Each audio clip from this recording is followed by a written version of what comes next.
মাল জংশনে নামার পর আমাদের ড্রাইভার কাম গাইড পলাশ তার গাড়ি নিয়ে চলে এসেছে। আর ও আমাদের এই পুরো জার্নিটাতে ও আমাদের সাথে থাকবে।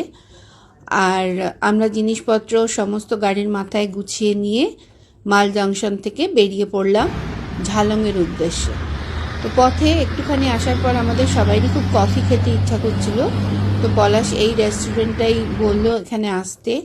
তো কফি কিরম পাবো আমি জানি না, কিন্তু রেস্টুরেন্টটা ভীষণ সুন্দরভাবে সাজানো, ফুল দিয়ে এত সুন্দর সুন্দর পিটুনিয়া, সিলভিয়া, ইনকা, মানে বিভিন্ন ধরনের গ্যাঁদা, ভীষণ সুন্দর, এত সুন্দর সাজানো যে মনটা ভরে গেল।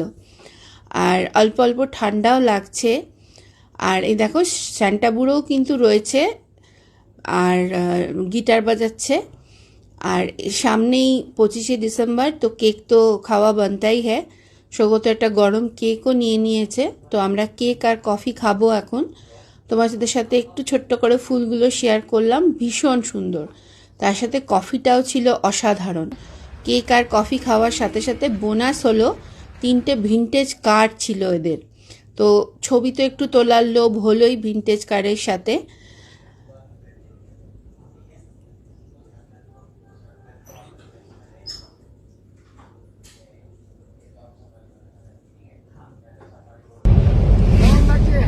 তারপরে আমরা বেরিয়ে পড়লাম কফি খাওয়ার পরে ঝালংয়ের উদ্দেশ্যে। আমরা এই পুরো রাস্তাটাই জঙ্গল পাবো, চাপড়ামারি জঙ্গলের ভেতর দিয়েই আমরা যাব। একের পর এক নদী ক্রস করে চলেছি, ভীষণ সুন্দর একটা পরিবেশ। আর হালকা হালকা ঠান্ডাও আছে, ভালোই লাগছে। আর দেখো আমরা ঢুকে পড়েছি চাপড়ামারি জঙ্গলের ভেতরে, দুপাশে কিন্তু জঙ্গল। এই জঙ্গলের মধ্যে দিয়ে যাওয়াও কিন্তু একটা দারুণ এক্সাইটমেন্ট, দারুণ লাগছে। আর মানে অনেক দিন পরে জঙ্গলে, তো সেই জন্য আরও এনজয় করছি জঙ্গলটা। না হলে সাধারণত পাহাড় সমুদ্রেই ঘুরে বেড়াই, জঙ্গলেও কিছু ঘুরেছি, তো এটা অনেক দিন পরে আবার একটা জঙ্গল।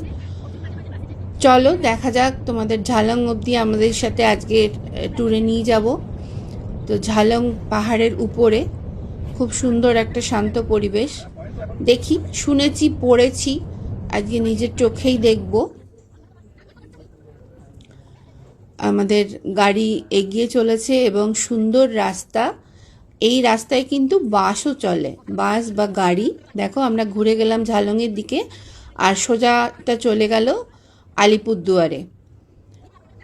পুরো একদম জঙ্গলের ভেতর দিয়ে দেখতে পাচ্ছ, দুপাশে শুধু সবুজ, ভীষণ ভালো লাগছে জার্নিটা। লাইন দেখ কি সুন্দর জঙ্গলের মধ্যে লাইনটা গেছে। হ্যাঁ, আমরা ওখান দিয়েই তো আসলাম।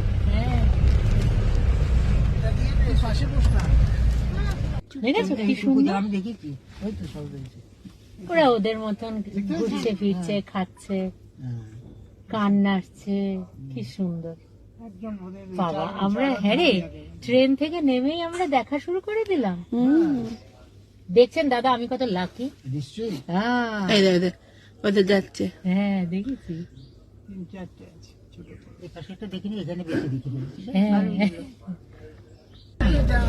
এই মালার কাছ থেকে নিস, মালার ফোন ভালো। তোরা এখন সবাই দেখ, তুই আসতে কথা ও মা, তিনখানা। হ্যালো, বাহ। এই আমরা তো আমাদের লাকটা ভালোই বলতে হবে। প্রথমেই হরিণের দর্শন হলো, তারপরে ময়ূরীর। আর আমাদের যেরকম সাধারণত এটা এখানে ময়ূর কিন্তু খুব সুন্দর হয়, ময়ূরীও সুন্দর তার দিক দিয়ে। তো এইগুলো দেখে মনটা আরও ভরে গেল। তো চলো আমরা এখন এগিয়ে চলেছি, আস্তে আস্তে পাহাড়ের উপরের দিকে উঠছি। এবং আমাদের কিন্তু একটা পাশে ভুটান, ওটা ভুটান।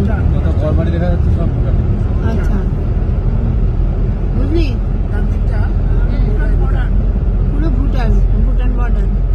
এটা কিন্তু ভুটান ইন্ডিয়া বর্ডার। আমাদের একটা পাশে ভুটানের পাহাড়,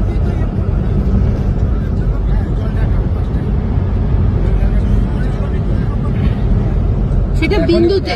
এখনই ঘুরে আসবে না পরে লাঞ্চ করার পর? ভালোই লাগছে। আমি নেপাল ইন্ডিয়ার বর্ডার ধারচুলাতেও গেছি।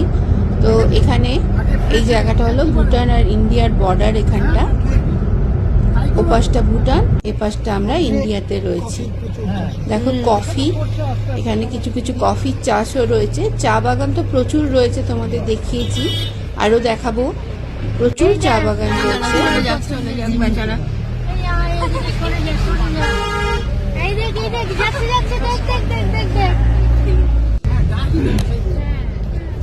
আমরা ঝালংয়ের প্রায় কাছাকাছি এসে গেছি এবং আমরা এখন অনেকটাই উঁচুতে।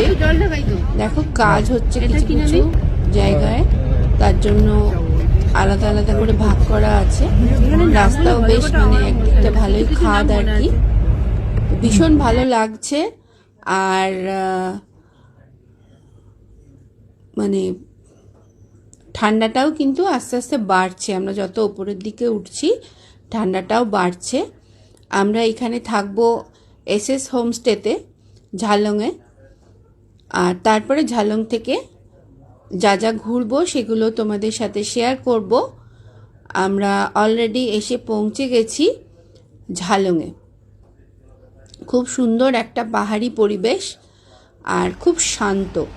দেখো এই যে আমাদের জলঢাকা এসএস হোমস্টে, এখানেই আমরা থাকবো। আবার কথা হচ্ছে।